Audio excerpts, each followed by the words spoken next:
Good morning. I'm Fred Kempe, President and CEO of the Atlantic Council. I'd like to welcome our in-person studio audience in our Washington headquarters, and those of you who are watching virtually for this special edition of Atlantic Council Front Page, which is our premier platform for global leaders, featuring today His Excellency Irfaan Ali, President of the Cooperative Republic of Guyana. Mr. President, welcome to the Atlantic Council, and thank you for joining us in what's now your second visit here to the Atlantic Council. I'd also like to acknowledge Executive Vice Chair of the Atlantic Council, Adrian Arsht, and Board Member Melanie Chen, who are both with us today. President Ali's visit to Washington, D.C. comes at a critical moment for global affairs. The world is grappling with challenges on several fronts. The cost of food, energy, and finance is rising. The frequency and intensity of climate-related disasters increases each day. Geopolitical tensions are playing out in international arenas, and few regions are as affected by these challenges as the small states in the Caribbean region, including Guyana. President Ali's vision and leadership over these past few years have helped Guyana navigate these challenges and capitalize on its booming energy sector. No country in the world, let me repeat that, no country in the world is growing at the rate that Guyana is. Last year, Guyana's economy grew by 62% and is expected to grow at an additional 38% based on the country's vast oil and gas reserves. With increased wealth has come the challenge of shouldering more responsibility, something that President Ali has shown while in office. His government has taken the lead on strengthening food security for the Caribbean and has carried out a historic carbon credit sale worth $750 million to support the preservation of its forests. Now, with the seat on the UN Security Council, Guyana's leadership is coming to the global stage. And at a global organization like the Atlantic Council, we are honored to welcome him back to our headquarters and have President Ali share his vision with us. We'll hear from him on how Guyana is emerging as a global leader, including his thoughts on his plans for COP28, where the Atlantic Council will be in full force, outcomes of the BRICS and G20 summits, and much more. We're also excited to have with us Zeba Warsi, foreign affairs producer at PBS NewsHour. She will moderate a conversation with President Ali later in the program. But first, it's my honor to invite President Ali to the podium to give some keynote remarks. And President Ali, it's wonderful to have you here, and I look forward to hearing your regional and global vision. Thank you. Thank you. First of all, allow me to thank all of you for your presence here and your continued support towards Guyana, your interest in Guyana, and the way in which we are shaping the future of the country, but not only the future of the country in an isolated position, the future of the country in the context of regional and global development. We see ourselves as part of the extensive global community in which we must be able to shape conversation, shape the development of ideas, and work towards a vision in which Guyana must be an important forum and an important part on three very critical issues. And the three critical issues that we want to position Guyana as a champion and as a leader are, one, the food security, issues surrounding food security, issues surrounding energy security, and climate security. Those are three of the most challenging issues the world is facing today. And when you speak about security and defense, and when you speak about disputes and so on, these three issues are paramount to all of this. We see a lot of emphasis placed on, rightfully so, on the war in Ukraine. But the consequences of the war, there is not much telling of the fallout, the consequences that war has brought, especially on small developing states. The level of inflation in the region that is as a direct result of the war in Ukraine. The issue of transport logistics during COVID and out of COVID, and how that has influenced the rising cost of living and the issue of inflation in the region, but more importantly, in small developing states.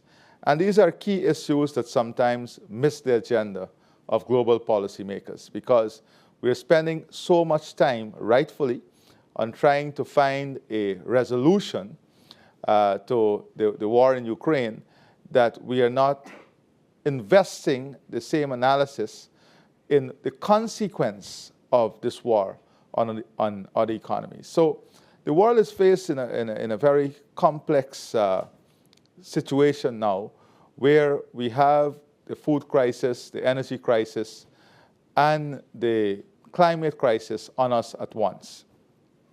COP28, there's a lot of talk on what may be the outcome of COP28, but there are some fundamental issues that we should sort out even before getting to COP28. Take, for example, the issue of adaptation. We have not have a common position on that. We have not sorted out the issue on the development pledge, the $100 billion pledge. So we are going into COP28 with so many unresolved issues. We have not sorted out the issue of having the most affected countries in climate change, especially in the CARICOM region, on the boards of financial institutions, so that their interests can be better represented. We have not sorted out issues in relation to loss and damage. We have not sorted out issues on the carbon market. How are we going to develop a mature carbon market, one that is structured, especially for carbon from the forests, and ensuring that that is not a voluntary market, but a very structured market. So we head into COP28, as one example, with so many unresolved issues, with so many questions. And one of the things that we have been championing from Guyana is even a restructuring of the approach to COP. You go to COP, the leaders speak up front and they leave. And then the technical team is there to do the negotiations, and then there is no one to break deadlock at the end. So we were arguing that the structure of COP should have changed, where the leaders come at the end after the negotiations and to break deadlock and to play a more analytical and meaningful role in finding the solutions, and not just giving the statement, the country statement, making more pledges and commitment, and then head back on the next flight. So I believe that we need to examine the structure of COP and what outcome we would like, but there are some very focused areas that Guyana is going to zero in on. And we are pursuing a development path, the Low Carbon Development Strategy 2030, in which we have decided, as a matter of policy, that our forests, which is the size of England and Scotland combined, storing 19.5 gigatons of carbon, with the lowest deforestation rate in the world, completely R3 certified and accredited, high quality carbon, that we are going to use this platform to champion the cause of forested countries. So the Commonwealth has just established a team that will be led by Guyana and Gabon to pursue issues of the forests and the carbon market from the forests, and to have this back on central stage. You know, we had to fight to get forests on the agenda, to recognize that forests is part of the equation in the fight against climate change. And now we have to take that a bit further. So that is one of the things that we are going to pay a lot of attention to.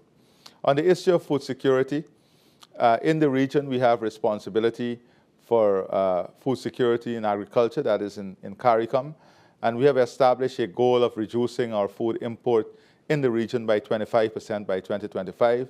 We have outlined a clear policy agenda. One of the difficulties, of course, is resolving trade barriers within the region itself so that you can have more interregional trade. Guyana is located in a very special place geographically. We have Brazil as a neighbor, one of the strongest supplier of food globally. And we are working now on creating a food hub in Guyana itself so that we can become a major producer and processor of food, not only for the regional market, but also for the global market. So we are working closely with countries from the Middle East to support the technological transfer, but also to support the development of new markets for the food that we can produce. And on energy, of course, the Guyana energy story is well known now, not only in the petroleum industry, but we are trying to position Guyana as an important hub for regional energy security. Very soon, we are hoping to have our national gas strategy ready, because many people are speaking now about the petroleum component. And that too, we are leading conversations globally on ensuring that there is a balanced discourse on the issue of the role of oil and the role of gas in transitioning to net zero. Because we believe that any conversation on this matter that locks out the producers of oil or investors in gas is not a balanced conversation, and not a conversation that can result in the type of policy formulation that is necessary. And we are championing this, and we have the credentials to champion it, because on the environmental side and on the oil and gas side, we are strong in both areas. So we are now working on positioning Guyana as an important regional energy security hub. So those are the things that our policy formulation is based on. But importantly, we also want to focus on Guyana's economy 2030 and beyond. And you just heard about the growth rate in Guyana. One of the important facets of that growth, though, is if you look at the first half of this year, we grew by more than 56%. And the composition of that growth, the non-oil sector, grew by 12.5%. The construction sector is growing by 44%. So the economy is broadening, and that is what we want. We are investing heavily in the infrastructure to strengthen other sectors within the economy, to make them more competitive, to ensure that our economy is well diversified, but also to build a country that is resilient, sustainable, and highly competitive in a world 2030 and beyond. A world that will be very complex and very different from the place we know today. The role of digitization, the role of AI, the role of robotics, these are all things that are critical to the type of policy formulation that we are working on. And we understand that we cannot do this in a straight line manner. We cannot get to where we want to position Guyana in a world 2030 and beyond that will be competitive if we work in a normal course, in a straight line manner. So we have to adopt the best and most relevant technology available today, now, and then work backwards in bringing the population up to speed to meet that, to meet that new environment that would ensure our sustainability, our resilience, and our competitiveness. So these are the type of things that are influencing us and moving us into a position in which we believe that we can make a significant regional and global contribution. So those will be some brief opening remarks that I would want to leave with you, and to say to you that we are positioning our country in a place that we will be and must be around that leadership table globally on the issue of energy, food, and climate change. Thank you.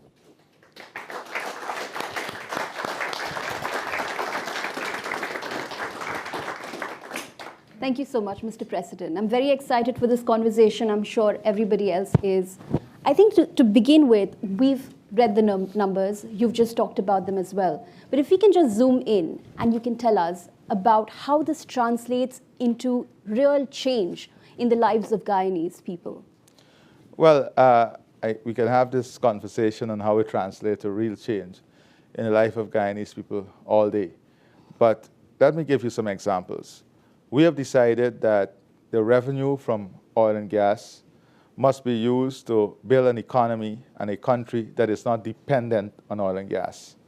To do this, we have to have the relevant infrastructure and structure in our country to support all the other sectors, whether it's agriculture, natural resources, sector which includes mining, ecotourism, but more importantly, how do we ensure that we have one of the most skilled workforce, human resource base in the world, and how do we ensure that our healthcare system is second to none?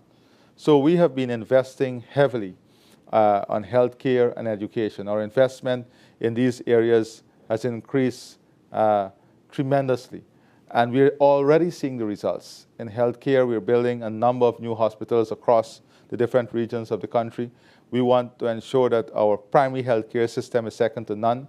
We are working with Mount Sinai as our partner in building out this healthcare system, not only to create an environment in which the people of Guyana will experience the best healthcare and education services, but also to ensure that that environment becomes an honor for the country also. So the eventual goal is to provide export services in the area of health and education. That is key for us. And the other area is how do we ensure that the development that is taking place is even, that is, does not widen inequality, and that all segments of the population benefits from this development. And when you look at the issue of housing, for example, that is a key area that empowers people. That is an area that increases net worth of families and communities.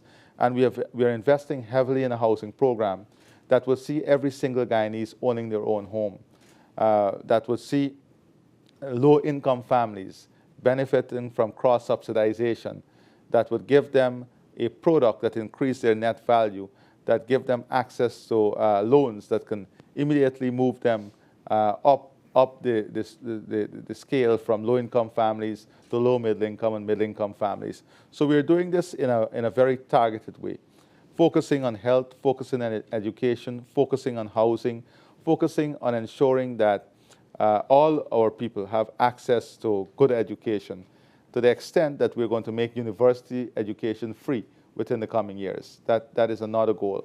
We have also established a scholarship program for young people. We are building out a national training center that would focus on all the skills, the technical skills that is required by the country and the economy, not only in oil and gas, but all the areas that we're developing. Because with gas coming on stream, there will be tremendous opportunities in manufacturing, industrial development, agro-processing, and these are the areas that we want to have our people well-trained and competent to function in. So that is another area in which you're seeing the benefit of the investment that we are making. The other thing is, how do we ensure that we fulfill the needs of Guyana and the region? One of the serious issues the world is facing today is a shortage of medical workers, especially nurses. So there's active recruitment in the region for our nurses and medical workers. So we recently announced a policy that any Guyanese with the qualifications to enter nursing that would like to do nursing, the government is going to finance that. We're building out more nursing schools. We're going to finance their education to become a nurse, and then we're going to employ them at the end of that in the system. The same thing for teachers.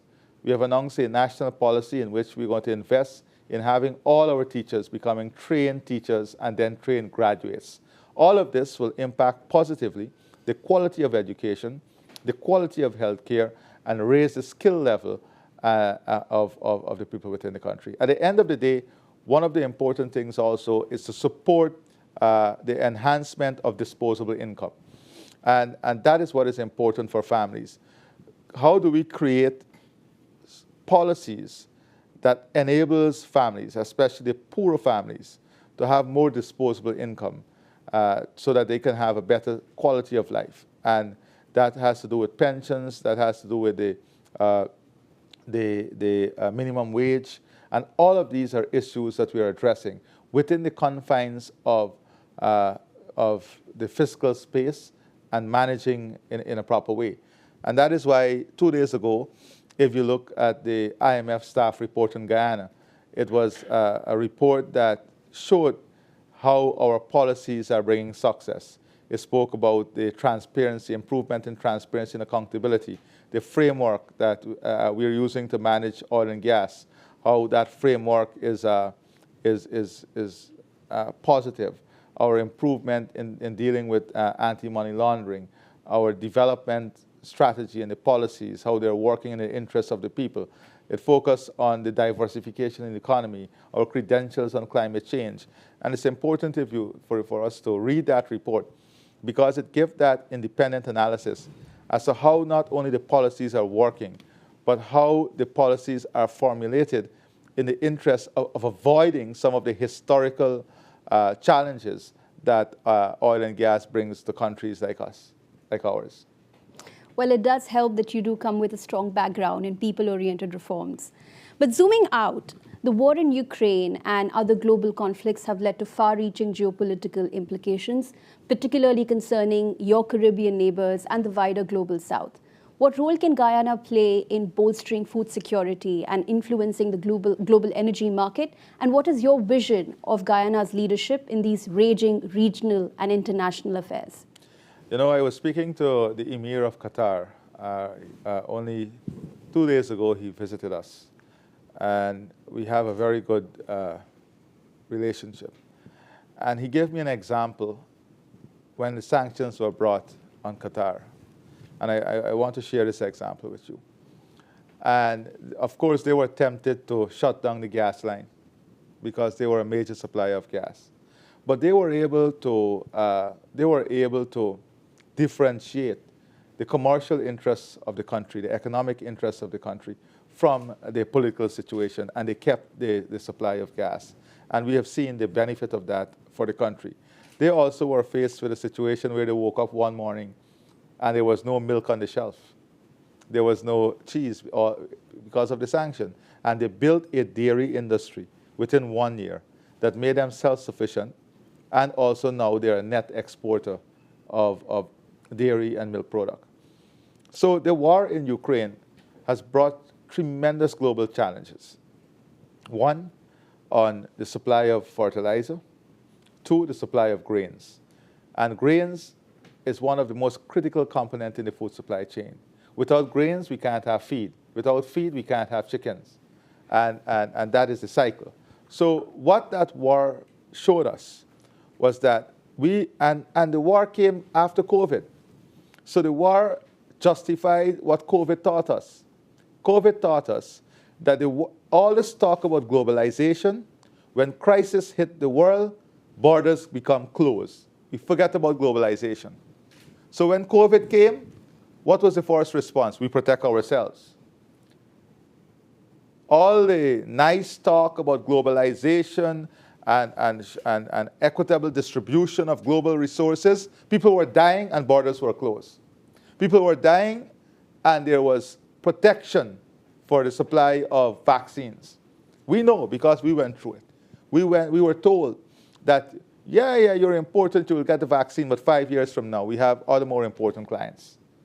So that taught us, and then we saw what the consequences were for transportation costs that drove up the cost for goods across the world, because the price for the movement of containers in some instances increased by over 1,000%, 1,500%. Consumers had to, and government had to manage that. We had to manage that. How do we ensure that we keep inflation in check, one, but at the same time ensure that we have a handle on cost of living issue. After that, the CARICOM region realized that we now have to move aggressively on self-sufficiency in terms of our food production, our transportation and logistics framework, and that has been the conversation around the world. How do we build self-sufficiency? And not in a country context, but from a regional context. So we have decided on a few things. One, in the region, Guyana must play a part in pharmaceuticals. Not only the manufacturing of pharmaceuticals and the production of vaccines, but also from the research and development end of things. We have a vast rainforest with tremendous potential in the pharmaceutical industry. So we are working in this economy 2030 and beyond, where innovation and research and development will be a key component of what we support. And that is the building out of a pharmaceutical industry from from research and development to production and the supply chain. Secondly, grains. We have decided that we are going to become self-sufficient in all the grain. So in 2020, we imported all the corn and soya we needed for the production of feed for our poultry sector. By 2025, we'll be completely self-sufficient because of a robust plan we developed in all the grains we need for our production of feed, corn and soya. And by 2027, we want to be able to supply the entire region with all the grain it requires in terms of corn and soya. And that is the type of investment we're making and contribution we are making. And then we have the third issue of fertilizer. With natural gas and what it can do, we now have the strong possibility of developing fertilizer plant, agrochemical, and facilities that would not only serve the needs of Guyana, but would serve the needs of the region and ensure that we are self-sufficient and not dependent on a system that becomes locked and insulated when crisis comes. You touched upon this earlier in your remarks. With COP28 just around the corner, what does a country like Guyana expect? How does a country like Guyana expect to balance energy transition and energy security? What would be your message to participating countries in December? Well, my first message is that we need to reshape the conversation. And I'm calling on all global leaders. This conversation is for policymakers and leaders to be at the table. The conversation is driven a lot by NGOs, and that is good. It's good that NGOs are involved. But the conversation has gone to a position now of where we have lost our balance. And I'm being very frank on this matter. If I ask today, what is the energy policy of the US in terms of petroleum product and gas, you will hear a policy. But then if you look at the action, you will see that there has been a lot of decisions taken in the last few months that support the protection of the US supply of gas and oil. You look at the license that has been issued. And then you see, for example, in Venezuela, that a license was issued to support the supply side. So we have to agree that oil and gas will play an important role in the transition and in achieving net zero. We cannot lock out the oil producers or the gas investors from the conversation, because both will play an important and key role in the transition. How do we get them to net zero? Is not about stopping oil production or stopping gas production. Net zero also involves the application of technology that would reduce the impact on the environment and give us more buffer on the issue of climate change. How do we get that conversation also on the front burner? What are the steps? How much money are these companies willing to put forward to invest in technology, to invest in systems, to invest in research and development that will minimize the impact? And that conversation is getting lost because it is this or nothing. It is net zero by this date or nothing. And we all know that all the commitments that the developed world and everyone is making, that we are not in any way close of reaching those commitments. I made a point recently. If you look at the CELAC region, we don't even have the funding gap to meet key SDGs. by 2030, like sanitation, access to water, to quality water, energy security. We don't even have the resources to invest now to meet those SDGs. Who is financing the transition? Who is going to supply the energy need of the growing middle class of China and India? Those are the questions that are key to this conversation. Where is that supply for the increased demand is going to come from? Where is the replacement, how are financial institutions going to address the replacement the replacement cost for batteries for solar system? Where is the base load coming from for the developed world? So there are key questions that still need to be answered. So COP28, first of all, begins with us now agreeing to have a balanced conversation, agreeing to bring all the stakeholders around the table, agreeing to the tough discussions with each other, not against each other. We cannot achieve net zero if you're arguing against each other. We have to sit and confront the issues and come up with a menu of measures that would address this issue. Then we have the Climate Vulnerability Fund. We have the $100 billion pledge. We have the annual budget that is required for adaptation and mitigation funding. All of these, the gap in that funding in CLAC alone is $80 to $110 billion annually. Where is that financing coming from? So you're going to hear about commitments again, you're going to hear about pledges, but are we going to hear a report on what we've really achieved from the pledges? And I'm not speaking about the reformulation of existing loans and adding an environment component and mark that off against the pledge. So these are the key issues. How are we willing to deal with the writing off of debt and the debt burden that the developing world is faced? So the key issues are on the table, they are known, and we have the credentials to speak on it, because at the end of the day, long before we discovered oil and gas, we were securing a forest that served the world. We were protecting a forest that served the world. At what the world believed, a situation where that forest has no economic value, no financial value. All of this we have to change. How are we addressing the fact that the carbon market today, the anticipation was that carbon price should have been $70 US per ton. Where is it versus $70 US per ton? And those are the conversations that are the tough ones, but we are ready to confront. And we're going to be very vocal on this balanced approach and creating this balanced framework. Guyana now holds a seat on the UN Security Council over the next 2 years. You've carved out your vision of how you see your country as an influential regional and international player.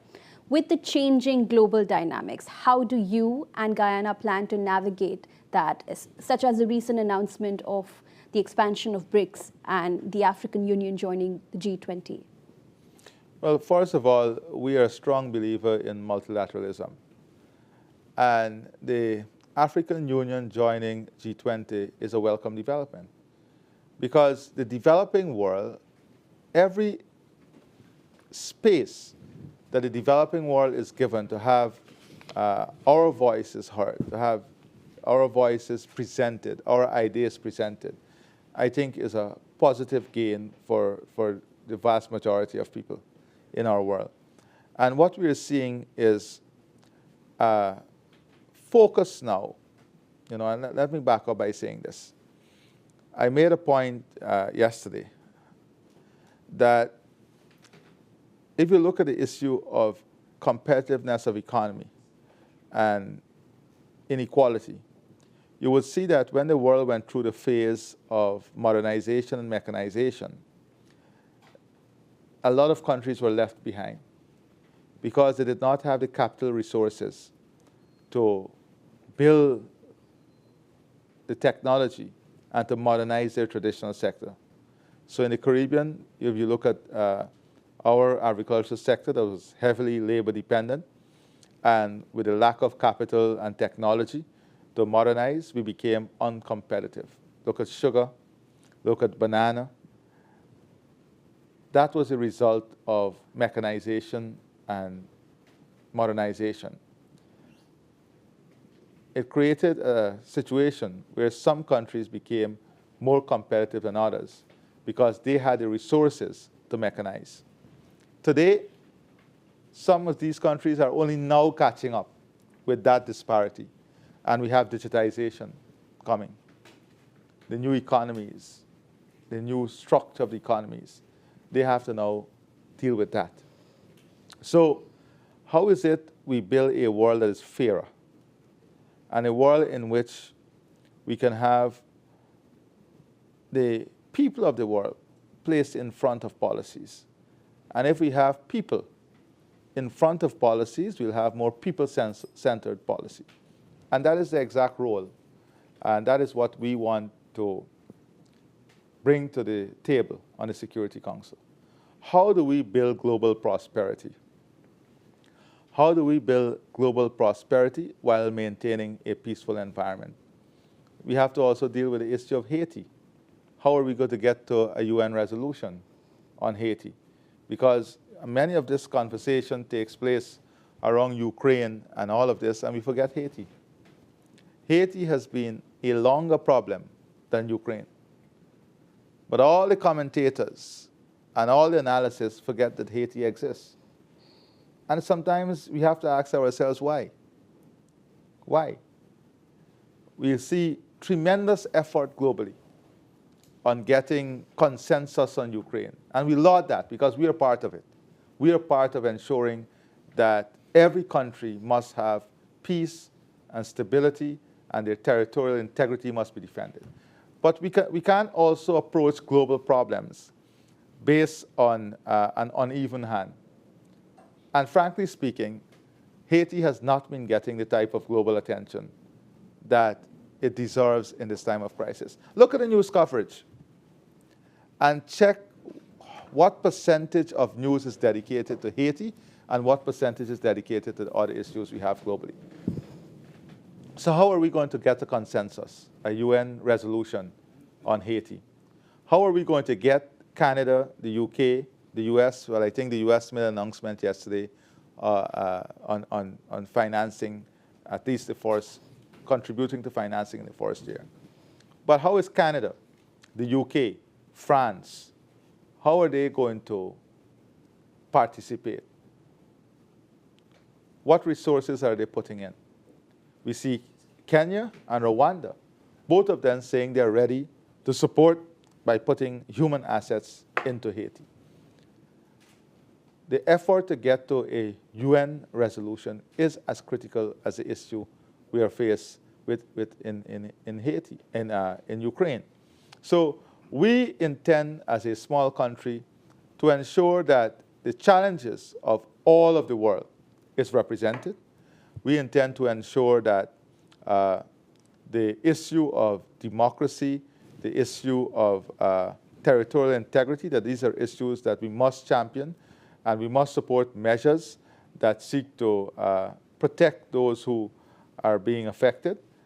But more importantly, the issue of global peace must be linked with global prosperity. And that conversation is a very broad conversation that we intend to provide some leadership on. Well, I have many questions, but we are limited in time. But let me just wrap up by asking you, what can we expect from you and Guyana in 2024 and looking ahead to the turn of the decade? How do you expect the economy to change and your relations with the rest of the world to change? What you can expect of Guyana is a responsible country in which we bring balanced or developmental aspiration with climate, energy, and food security.